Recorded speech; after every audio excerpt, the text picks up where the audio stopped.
Good morning बच्चों, मैं doctor Sunita Nandal कक्षा 12 के लिए लेकर आई हूँ आज दूसरी कविता आलोक धनवा की पतंग कविता के बहुविकल्पी प्रश्न है।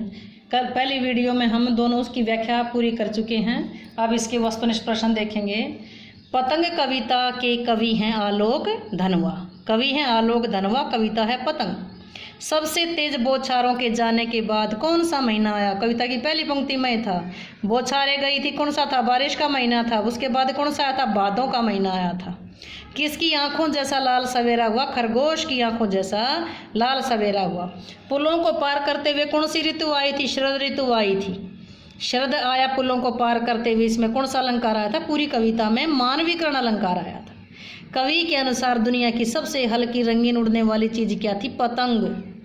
क्या थी? हल्की और रंगीन चीज पतंग। शब्द क्या चलाते हुए आता है? शब्द चमकीली साइकिल चलाते हुए आता है। क्या बजा रहा था? घंटी। शब्द घंटी बजाते हुए चमकीली साइकिल पर आ रहा था। शब्द बच्चों के झुंड को कैसे इशारों से बुलाता था? चमकीले इशारों से बुलाता था। भादों किसका प्रतीक है? भादों अंधेरे का प्रतीक है। किसका प्रतीक है? भादों। हमने पढ़ा भादों किसका प्रतीक है? अंधेरे का। और शरद किसका प्रतीक है? प्रकाश का प्रतीक है। कपास किसका प्रतीक है? कोमलता का, क्योंकि बच्चे कपास की तरह कोमल थे। पतंग के साथ बच्चे कैसे दौड़ते हैं? पतंग के साथ बच्चे बेसुध होकर के, कोई सुध बुध नहीं होती। उन बच्चों का वेग किसकी तरह लचीला होता है? उन बच्चों का डाल की तरह लचीला वेग होता है। मृदंग क्या होता है? एक जो लंबी ढोलक है उसको मृदंग कहते हैं। कवि का जन्म कब हुआ था? 1948 में हुआ था। कहाँ हुआ था? मुंगेर में हुआ था। उनको सम्मान कौन सा मिला था? पहल सम्मान मिला था। जन्म 1948 में मुंगेर में हुआ था। पहल उनको सम्मान मिला था।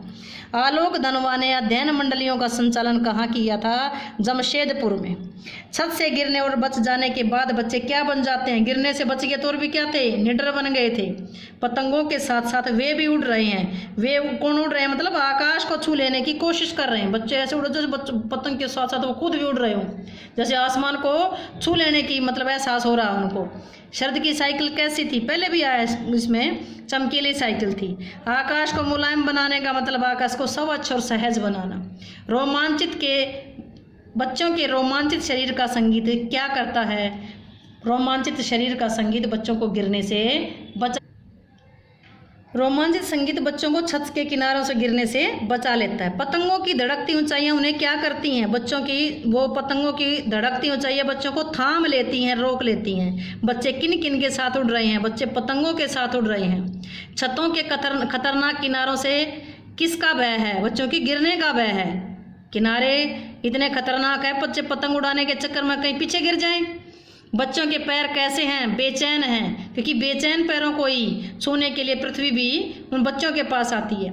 बच्चे पतंगों के साथ किसके सहारे उड़ रहे हैं? रंध्रों के सहारे। जो छिद्र हैं, रंध्र हैं, उनके सहारे बच्चे उड़ रहे हैं।